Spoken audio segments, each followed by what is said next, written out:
Hi everyone, welcome back to my channel.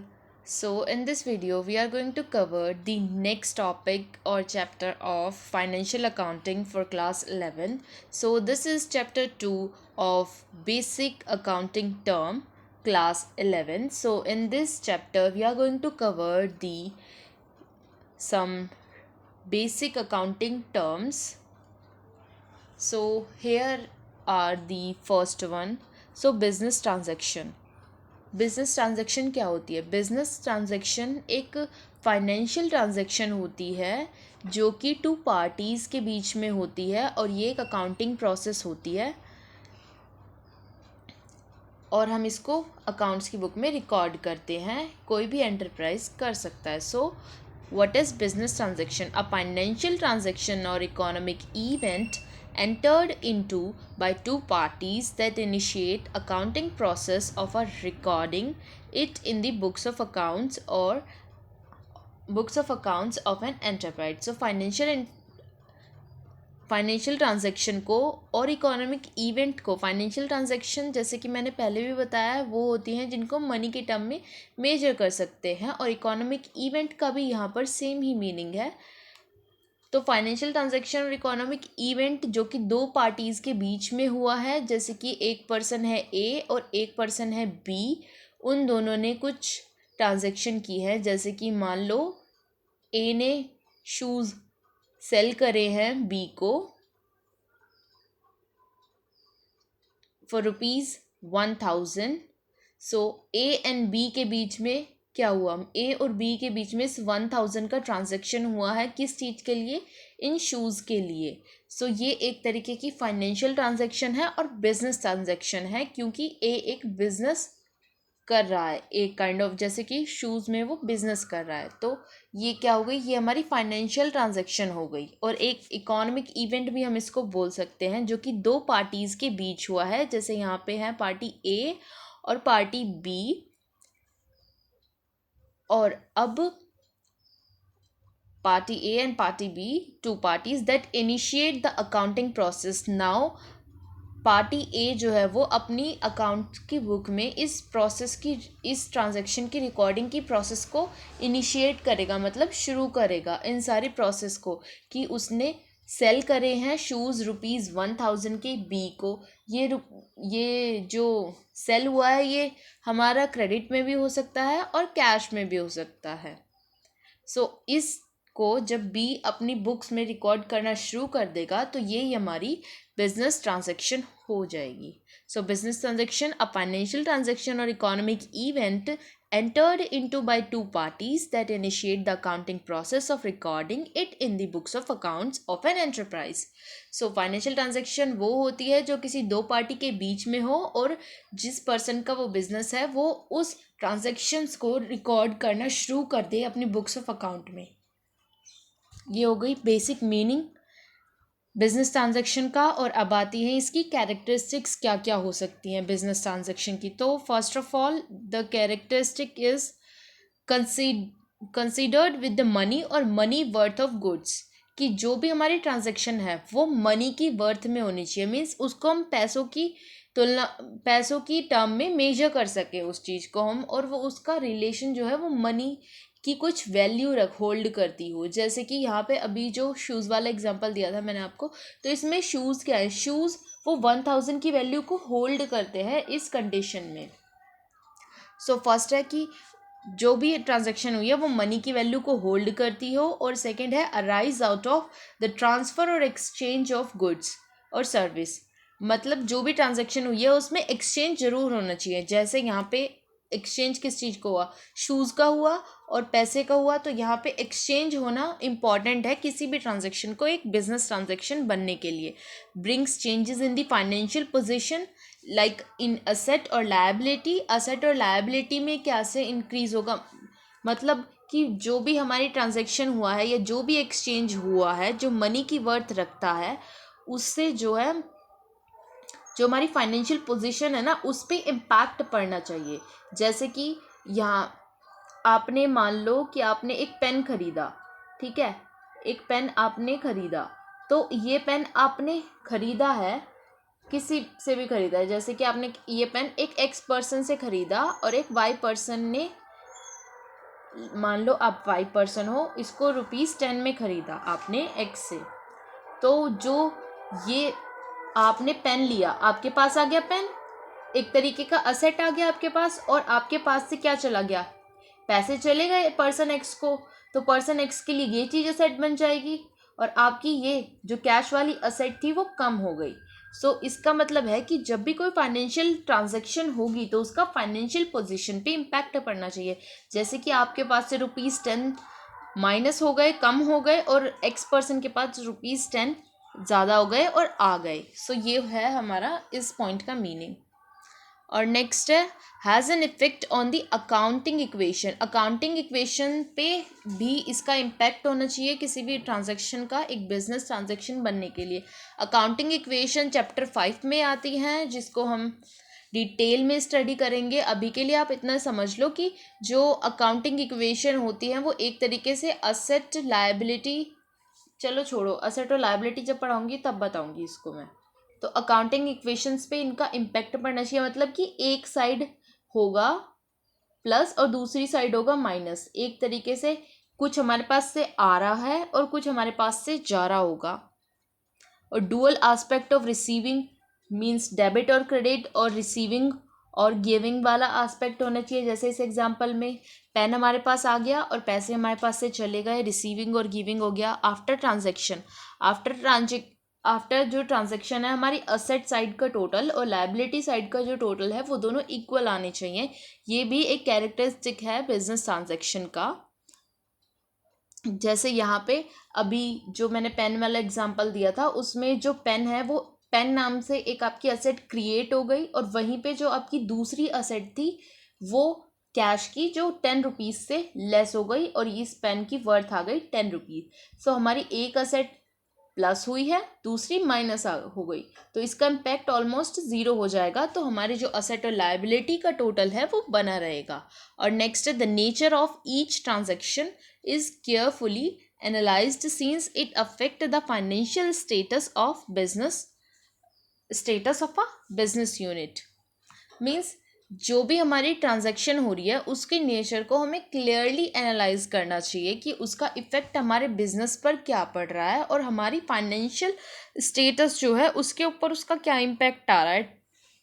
जैसे ₹10 गया, pen आया, इस टाइप से जो भी हमारा इम्पैक्ट पड़ रहा है हमारे बिजनेस के ऊपर उसकी रिकॉर्डिंग अच्छे से होनी चाहिए। कहने का मतलब यही है इनका बस। और ट्रांजैक्शन कोई, जैसे मैंने पहले भी बताया, ट्रांजैक्शन कैश में भी हो सकती है, आप ऑन द स्पॉट पेमेंट कर रहे हो, और बाद में कर रहे हो तो क्रेडिट में भी हो सकती है। कैश में हो गया कि आप ऑन द स्पॉट पेमेंट कर रहे हो, और क्रेडिट में हो गया कि आप फ्यूचर में पेमेंट करोगे उस ट्रांजैक्शन के लिए। सो ये हो गई हमारी कैरेक्टरिस्टिक्स, मीनिंग, और यहाँ पे आता है ट्रांजैक्शंस को अब हम कैसे फर्दर सेग्रीगेट करेंगे। So transaction, first of all transaction समझ आ गई, 2 पर्सन्स के बीच में एक्सचेंज होगा जो कि मॉनेटरी वैल्यू होल्ड करता होगा, वो हमारी ट्रांजैक्शन होगी। और ट्रांजैक्शन को अगर हम फर्दर देखें तो ट्रांजैक्शन 2 पार्ट्स में मिलनी चली जाती है। एक तो relationship with the accounting unit, एक तो उसका रिलेशनशिप होगा अकाउंटिंग यूनिट के साथ में, और होगा मोड ऑफ सेटलमेंट।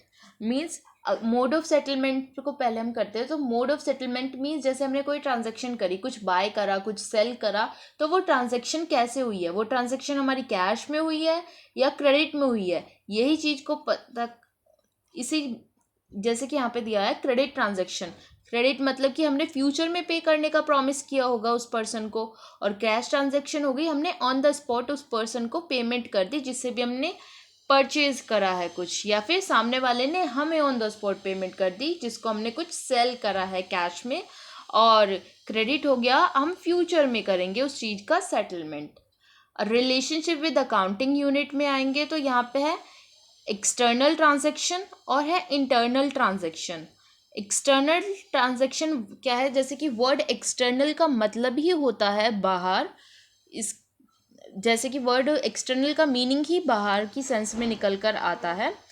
तो एक्सटर्नल ट्रांजैक्शन वो होगी जो हम किसी, जैसे एक बिजनेस है और वो किसी बाहर के पर्सन को कुछ सेल कर रहा है, कुछ एक्सचेंज कर रहा है मनी की वैल्यू में, या कुछ बाय कर रहा है, तो वो क्या है, वो एक एक्सटर्नल ट्रांजैक्शन है जो उस बिजनेस की बाउंड्रीज के आउट ऑफ दी बाउंड्री गई है, वो हमारी एक्सटर्नल ट्रांजैक्शन है। और इंटरनल ट्रांजैक्शन क्या हो गई, within the territory, within the boundary of the organisation of that business अगर कोई ट्रांजैक्शन होती है वो हमारी इंटरनल ट्रांजैक्शन हो गई।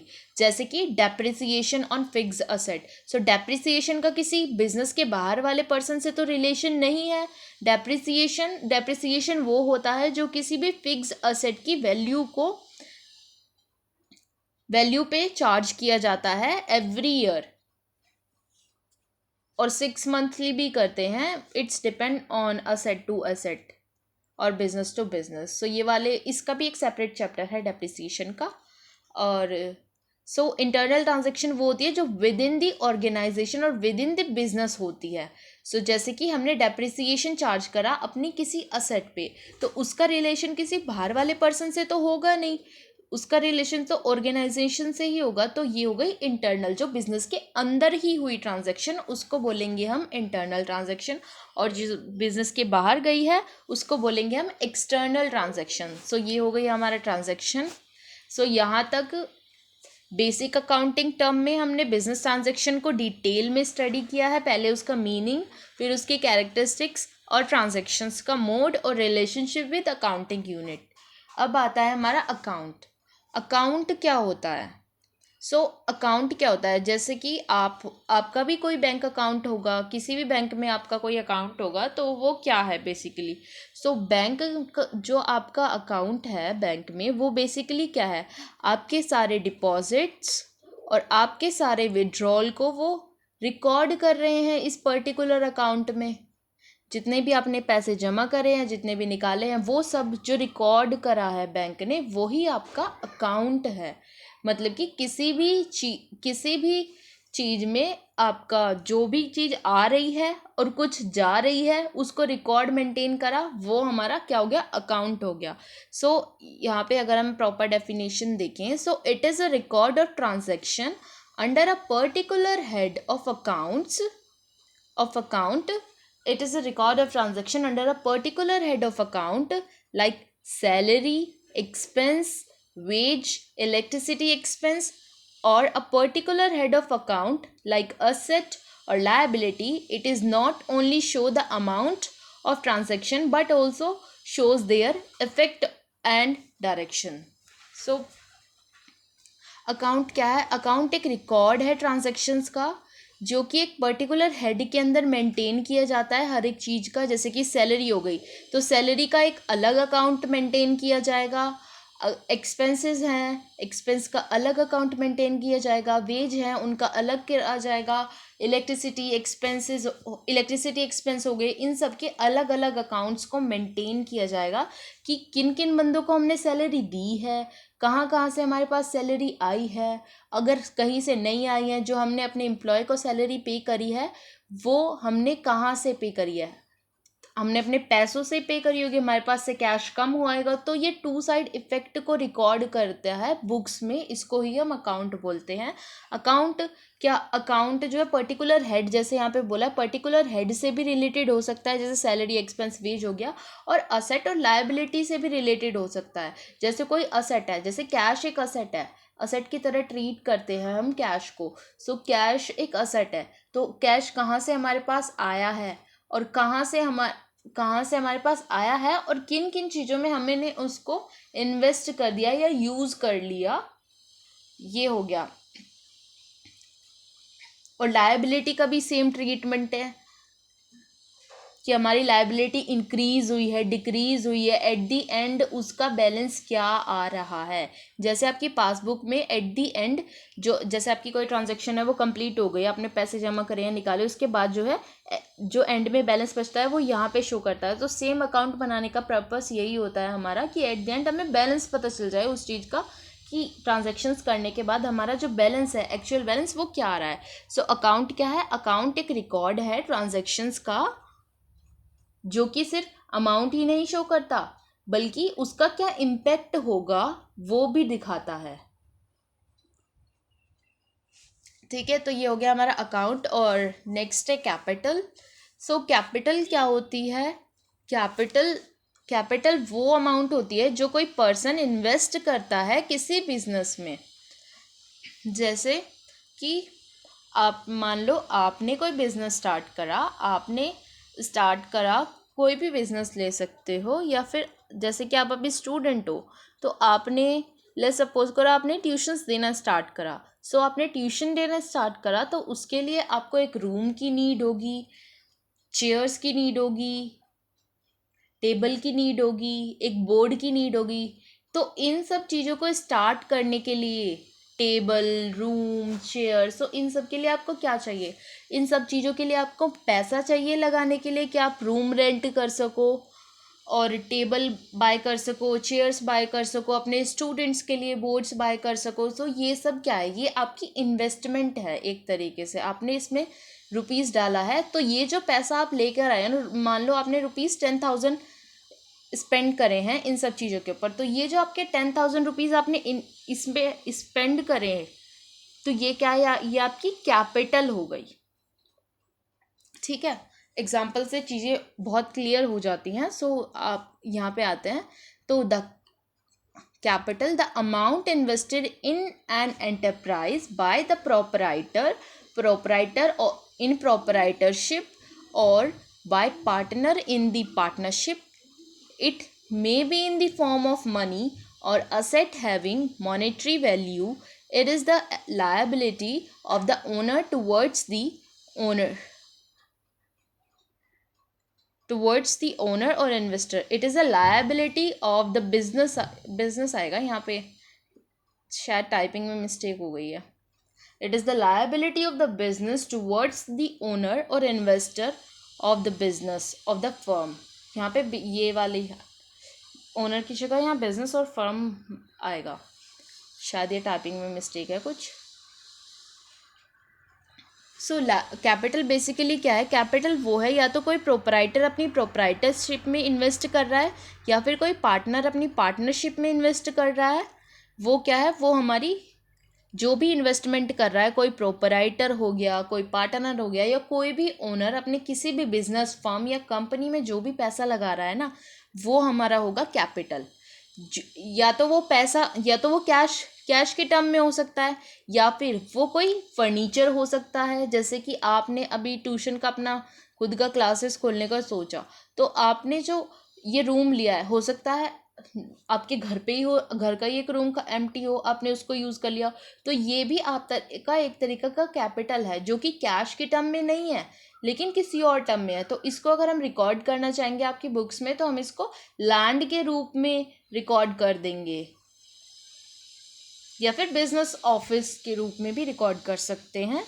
और जैसे कि मान लो आपको 10 चेयर्स की नीड थी, लेकिन 5 चेयर आपके घर पे ऑलरेडी थी, आप उनको भी ले आए, तो वो 5 चेयर्स क्या हैं? वो 5 चेयर भी आपकी कैपिटल ही मानी जाएगी और उसको कैपिटल की तरह ही ट्रीट करेगा जो बिजनेस है. और जो ये सब चीज़ें आप लेके आए हो, जो भी इन्वेस्टमेंट, कोई भी ओनर या पार्टनरशिप, प्रोपराइटर, जो भी पैसा या कोई भी चीज़ उस पैसे के जो मॉनेटरी वैल्यू होल्ड करती है, जैसे कि फर्नीचर हो गया, हमारी असेट फर्नीचर हो गया, कैश हो गया, कैश तो खुद एक मॉनेटरी वैल्यू है, फर्नीचर हो गया, कोई मशीनरी हो गई, या फिर कोई इन्वेस्टमेंट हो गई, ये सारी, या कोई एफडी डायरेक्टली लेके आ जाते हैं बहुत से लोग, तो वो क्या सारी क्या है? वो एक तरीके की इन्वेस्टमेंट है ओनर की. और वो जो इन्वेस्टमेंट है ओनर की, वो उस बिजनेस के लिए क्या है? बिजनेस के लिए लायबिलिटी है, क्योंकि आने वाले फ्यूचर में बिजनेस को वो सारी चीज़ें जो भी ओनर है उसको पे बैक करनी पड़ेंगी, और इस पे इंटरेस्ट भी पे करना पड़ेगा इस बिजनेस को, ओनर को, क्योंकि जो बिजनेस है उसको हम सेपरेट एंटिटी की तरह ट्रीट करते हैं उसके ओनर से वो सेपरेट एंटिटी की तरह ट्रीट होता है कि ओनर अलग है और बिजनेस अलग है. तो आने वाले टाइम में बिजनेस को ये सारी चीज़ें पे बैक करनी पड़ेंगी उसके ओनर को. इसीलिए बिजनेस के लिए जो भी इन्वेस्टमेंट होती है किसी प्रोपराइटर की, पार्टनर की, या फिर ओनर की, कंपनी के, बिजनेस या फर्म के ओनर की, वो उस बिजनेस के लिए लायबिलिटी होती है, और हम बैलेंस शीट में भी उसको लायबिलिटी साइड ही शो करते हैं. ठीक है, आई होप कैपिटल का मीनिंग आपको क्लियर होगा। और यहाँ पे अब हम आते हैं increase with the future investment. जैसे कि आपने कोई बिजनेस स्टार्ट कर लिया, लेकिन आप फर्दर कुछ बिजनेस के बीच में, बिजनेस के टाइम पीरियड के बीच में, जैसे 1 साल हो गया चलते चलते, फिर आपने थोड़ा और पैसा उसमें इन्वेस्ट कर दिया, या फिर कुछ और अप असेट उसमें इन्वेस्ट कर दी बिजनेस में, तो वो क्या हो गया, वो उससे क्या होगा, आपकी जो ओवरऑल जो आपकी कैपिटल है उस पर क्या इम्पैक्ट पड़ेगा, उस वो आपकी इंक्रीज हो जाएगी। जब आप कुछ और लेकर आओगे तो वो और इंक्रीज हो जाएगी, थोड़े टाइम बाद और लाओगे तो वो और इंक्रीज हो जाएगी, और ऐसे ही आपका प्रॉफिट जो अर्न है उस इन्वेस्टमेंट और उस पैसे के ऊपर वो बढ़ता जाएगा। जैसे जैसे आप ऐड करोगे अपनी इन्वेस्टमेंट को वैसे वैसे बिजनेस में, वैसे वैसे आपकी जो मतलब आपकी जो ओनरशिप है वो बढ़ती जाएगी। और अगर आप उसमें से कुछ चीज़ निकाल लेते हो तो वो डिक्रीज होती जाएगी, जिसको हम बोलेंगे ड्रॉइंग्स। जैसे आपने ₹20,000 कहीं बिजनेस में इन्वेस्ट करे, फर्स्ट ईयर में आपने स्टार्ट करा 20,000 से, उसके बाद आने वाले 2 साल के बाद आपने उसमें 5,000 और ऐड कर दिए, तो इससे क्या हुआ, आपका जो बिजनेस की इन्वेस्टमेंट है वो 20,000 थी पहले, अब 25,000 हो गई, क्योंकि 5,000 और आपने ऐड कर दिए। तो इससे क्या हुआ, जब आप पैसा लेके आए और ज़्यादा बिजनेस में, तो आपकी जो इन्वेस्टमेंट थी वो इंक्रीज हो गई, और आपकी जो कैपिटल थी वो भी इंक्रीज कर गई।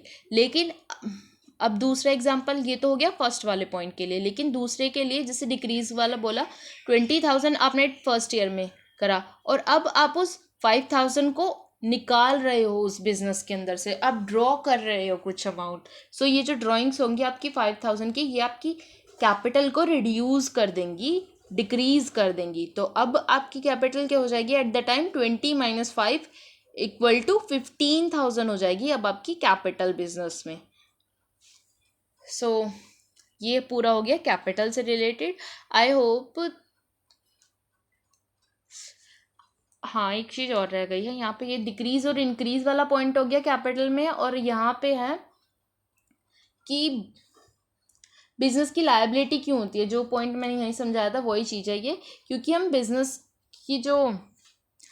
के लिए लायबिलिटी क्यों होती है, जो ओनर की कैपिटल होती है, क्योंकि हम बिजनेस को एक एंटिटी कॉन्सेप्ट पे रन करता है बिजनेस, सेपरेट एंटिटी कॉन्सेप्ट पे। Business is separate and distinct entity from its owner, कि बिजनेस जो है वो अपने ओनर से सेपरेट है, उससे अलग है, दो अलग अलग पर्सन्स की तरह ट्रीट करते हैं हम। इसीलिए हमारी जो कैपिटल होती है ओनर की, वो उसमें लायबिलिटी की तरह ट्रीट की जाती है। और कैपिटल इज ओनर्स इक्विटी और owners net worth, it is always equals to the asset less liability. So owner की जो कैपिटल होती है वो उसकी इक्विटी होती है, इक्विटी बोलते हैं उसको, और उसको उसकी नेटवर्थ भी बोला जाता है, जो कि क्या होती है, हमारी कैपिटल हमेशा असेट माइनस लायबिलिटी के इक्वल होती है। जैसे आप ₹20,000 इन्वेस्ट करा तो वो आपकी कैपिटल बन गई, बिजनेस में ₹20,000 इन्वेस्ट करा वो आपकी कैपिटल बन गई। तो वो उस कैपिटल को आप किसी न किसी रूप में तो लेके आए होंगे ना, मतलब जैसे आप कैश लाए हो 20,000 का, या फिर 10,000 का कैश लाए हो, 10,000 का फर्नीचर लाए हो, या फिर 10,000 का कैश लाए हो, 5,000 का आप फर्नीचर लाए हो, और 5,000 का आप मशीनरी लाए हो। तो ये सब मिला के क्या हो गया, ये कैश बढ़ गया, असेट हो गई तुम्हारी, मशीनरी हो गई, ये सब हो गया। लायबिलिटी कुछ क्रिएट हुई नहीं, तो अभी ज़ीरो ही रहेगा। तो हमारी जो कैपिटल असेट माइनस लायबिलिटी है वो इक्वल आ जाएगा। ये वाली चीज़ आपको थोड़ी कंफ्यूजिंग लग सकती है, क्योंकि उसके लिए आपको सिर्फ अभी कैपिटल का ही नॉलेज हुआ है। जब असेट और लायबिलिटी का भी हो जाएगा तो ये वाली चीज़ बहुत ईजी टू अंडरस्टैंड हो जाएगी। So thank you guys, this is enough for this class, and remaining topics I will be covering in the coming videos. So thanks for watching, and don't forget to follow for more such educational content. Thank you.